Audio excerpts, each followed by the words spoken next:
Alright, well, if you've seen my last video, you know I just shortened up the PTO shaft on this bush hog because it had a twist in it toward the end, and I just picked this up at a farm auction recently, and the PTO shaft was twisted, and also the one of the blades was broken, so I got a replacement set of blades. And I didn't notice it when I took them off, but I'm noticing it now. The plate, I don't know what you call this plate, the plate that the blades bolt to is cracked. It's cracked on both of these, so I'm gonna have to take that plate off now and weld that. I want to weld it from the back side because the blades are supposed to sit flush. I don't want to weld on this face here and kind of throw that out of whack. So to get this plate off, there was a cotter key or cotter pin, whatever you want to call it. There's a cotter pin in there, and then this is a crown nut, and I broke the crown nut loose with impact. And I'm going to use I think I'm going to use a pry bar, pry back, and whack that with a hammer and see if that'll pop it off. The blades, like I say, I took them off, oh hell, it's been a few weeks ago. And I got some replacement blades already. The model on this is a Countyline brand 6-foot rotary cutter, bush hog, whatever you want to call it. Model number, rotary cutter. There's my serial number. And the blades that I'm putting on it are from Rural King. They're for a king cutter. And I'm pretty sure that's the model number, 501130. It's on that sticker as well. 30-inch by 3-inch cutter blade set. The only real difference I've noticed, the old blades here, you can see how much broke off of that other one. The old blades had quite a bit of lift to them, where the new blades don't. They just got the corner turned up a little bit, where, you know, there was a good bit on the old ones. So hopefully they'll function well enough. I think they should be fine. And of course they're held in with these bolts go in from the bottom. They've got like a key smashed into them. There's like a keyway that keeps the bolt from spinning from underneath. So you basically just slide the bolt, you know, the bolt and the cutter go on from the bottom, and then you take a lock washer and nut, and you gain access through this hole in the deck. You rotate that big plate around until, let's just do it and I'll show you what I'm talking about. You rotate that around until the hole's right there, and then you can get your socket on there. The socket that I'm using is a little bit snug, 1 5/8. If you could go a 32nd larger, or maybe even a 16th larger, would probably fit better. But the 1 5/8, I had to kind of drive it on there on those nuts. But in my kit here, the next step up from 1 5/8 is 1 3/4. An 1 3/4 is just too big. So if you're working on this exact model, hopefully that'll give you a little information. I'm going to go ahead and see what I can do to get that plate off of there and get her welded up, and I'll catch you guys up. Alright, well, I'm not going to fight this too much. I give it a few love taps, you know, prying down with a crowbar and whacking on the stud to see if I can get it freed up. And upon closer inspection, that there's a bar that goes all the way across to reinforce that disc. And it's welded on each side and the center.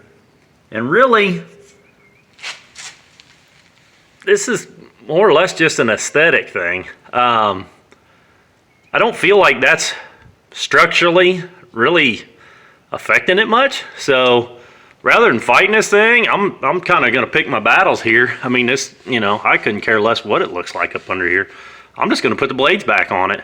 I don't think it's going to hurt anything. So I'm going to tighten that nut back up. I'm going to stick a new cotter pin in it, and I'll put the blades on it.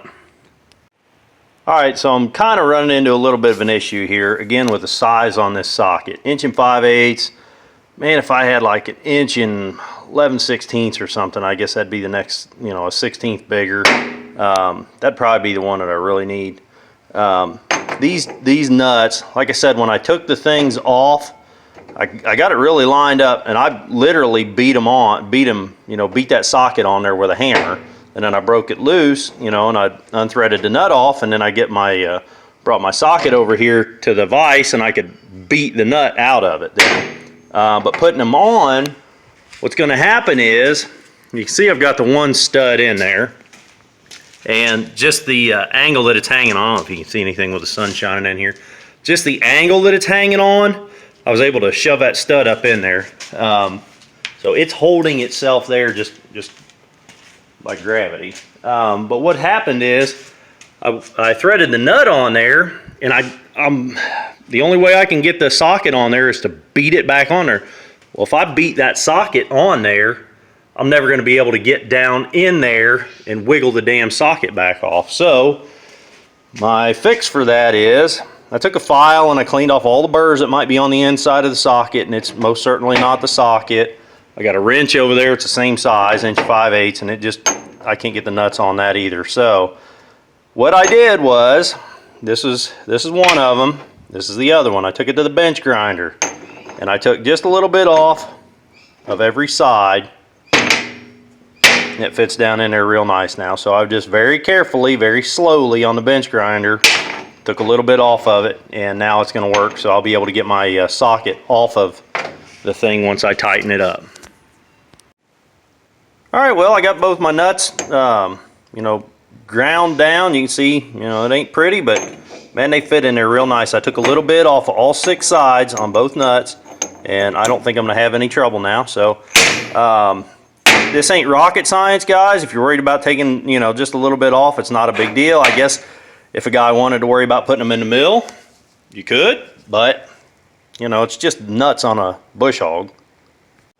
Well, you can see I got them back on there. Smeared Never Sees. I put Never Sees all over the threads and the shoulder on those bolts. Shoved them up in there, tightened them up from the other side, and then came around here and I just smeared Never Sees all over around. A guy could put grease around there or something. I'm just going to kind of see if, I don't know how well that Never Sees stays on.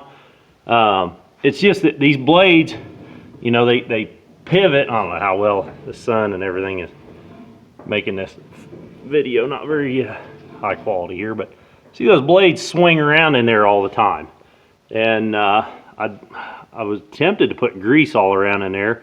But grease, you know, I don't want it to be gummy and sticky, you know, build up dust and dirt and accumulation of crap in there. I'm kind of wondering how that Never Sees will stay on there, if that'll do a good job there. So anyhow, we'll try that out. And I'm going to go ahead and drop this thing down and we'll test her out. Alright, well, we got her hooked up. Sitting out here, got some weeds could use knocked down.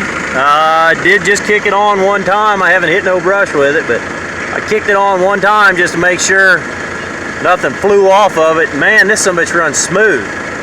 I'm going to go ahead and idle it up a bit, turn the PTO on, and we'll run all the way up.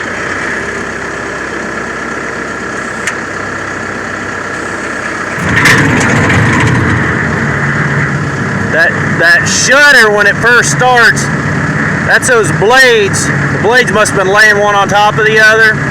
So that's those blades separating themselves. I can't feel a bit of vibration. Go ahead and run up the RPMs.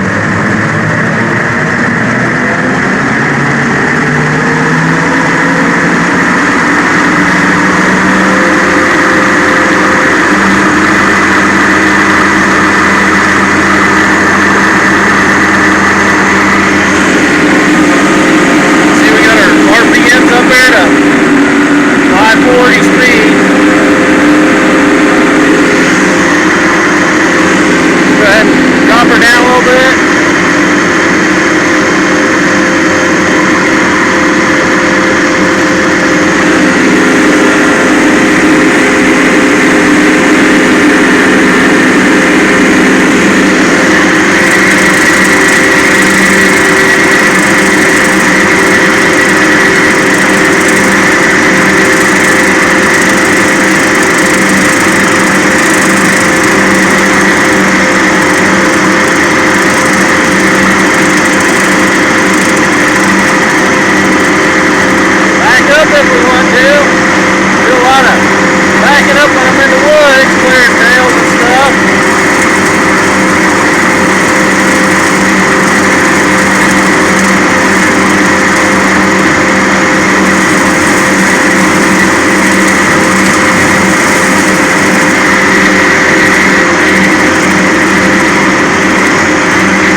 can bring the RPMs way down and then disengage my PTO.